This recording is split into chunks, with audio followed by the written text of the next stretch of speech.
Hello friends, আজ আমরা Dorothy পার্কারের লেখা আর টেলিফোন কল নিয়ে ডিসকাস করব, যেখানে একজন ওম্যান তার লাভারের কলের জন্য ওয়েট করছে, খুবই ইগারলি ওয়েট করছে আর ভগবানকে ডাকছে যাতে অন্তত একবার তার লাভার তাকে কল করে।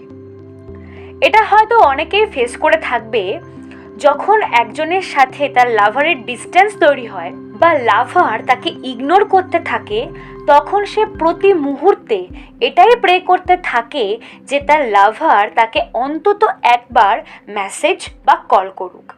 এতে সে হয়ে পড়ে ডিপ্রেসড, কিন্তু তার মনের ইচ্ছা পূর্ণ হয় না। এই স্টোরিও অনেকটা সেরকম। ডরোথি পার্কার ছিলেন একজন আমেরিকান পোয়েট, রাইটার, ক্রিটিক এবং স্যাটারিস্ট। 1893 সালে জন্মেছিলেন ও 1967 সালে মারা গেছিলেন।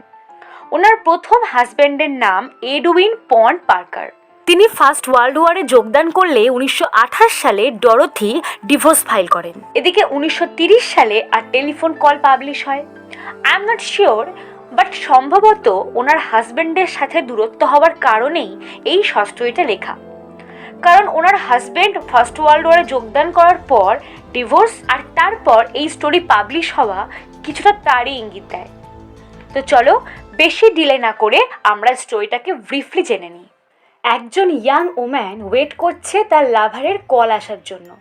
তার মনে পড়ছে যে সে বলেছিল 5টায় কল করবে, কিন্তু 5টা পেরিয়ে গেছে, কল আসার নাম নেই। সেই ওম্যান ভাবছে, তবে কি আমি কল করব? না, তবে বেশি নিডি মনে হবে, সেটা করা যাবে না। সে আমায় বলেছিল I will call you at 5, darling. হ্যাঁ, সে আমায় ডার্লিং বলেছিল, তাও একবার নয়, দুইবার। Goodbye darling. হয়তো অফিসে সে ব্যস্ত আছে, কিন্তু তাও সবার মাঝে আমায় ডার্লিং বলেছে। দেন আবার গডকে বলছে তার সাথে একবার দেখা করিয়ে দাও, তারপর আমি ভালো থাকবো, অন্তত একবার সে কল করুক। গডকে আবার বলছে আমার প্রার্থনাকে ছোট করে দেখো না, তুমি চাইলে সে আমায় কল করবেই। তারপর টেলিফোনকে বলছে তুমি বাজতে পারছো না, ইউ ড্যামড আগলি শাইনি থিং, তোমাকে আমি ভেঙে ফেলবো। না, সেটা করা যাবে না। তার থেকে ভালো ঘড়িকে অন্য ঘরে রেখে আসি, তবে ঘড়ি না দেখলে আমার এত খারাপ লাগবে না। সে যদি আমায় কল করে, আমি তার সাথে খুব মিষ্টি করে কথা বলবো, ঠিক যেমন প্রথম বলতাম। তাহলে সে আমাকে আবার ভালোবাসবে।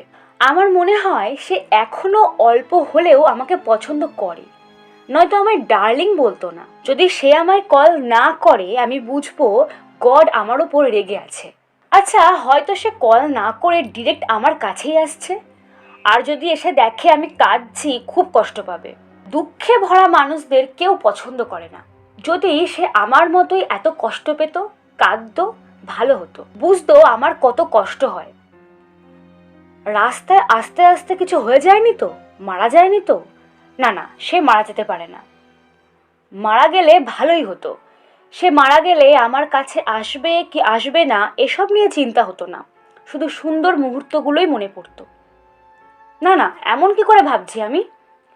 হয়তো তাকে অফিসে থেকে যেতে হয়েছে, বা বাড়ি গিয়ে কল করবে ভেবেছিল, আর তখন বাড়িতে কেউ এসে পড়েছে। সে তো বাকিদের সামনে কল করা একেবারেই পছন্দ করে না। আচ্ছা, সে তো আমার জন্য অপেক্ষা করতে পারে যে আমি কল করব। না, আমি কল করব না। যদি সে চায়, যেই পরিস্থিতি হোক না কেন, সে ঠিক কল করবে। কিন্তু এতটা ব্রাইট থাকাও ভালো না, আমি তো ভুল শুনতেও পারি। হয়তো সে বলেছে কল মি এট 5, ডার্লিং। না, এটা সত্যি না। আমি অন্য কিছু নিয়ে ভাবি, কিছু পড়ি। বাট ওই সব বইগুলোতে লেখা যে লাভার্সরা একে অপরকে কত ভালোবাসে, এসব তো সত্যি নয়। কেন লেখে এমন মিথ্যা? Damn it! সে যদি আমার লাভার না হয়ে আমার কোনো ফ্রেন্ড হতো, আমি কি এত ভাবতাম? না, আমি ডিরেক্ট কল করতাম। আচ্ছা, আমি কিছুটা সময় গুনবো, খুব ধীরে ধীরেই গুনবো। তারপরও যদি সে কল না করে, আমি করব। কিন্তু ডিয়ার গড, তার আগেই যেন সে কল করে, প্লিজ। 5, 10, 15, 20 এভাবে গুনতেই থাকে। কিন্তু আমরা জানি না এই কাউন্ট শেষ হওয়ার আগেই তার লাভারের কল আসে, নাকি কাউন্টিং শেষ করে সে নিজেই কল করে।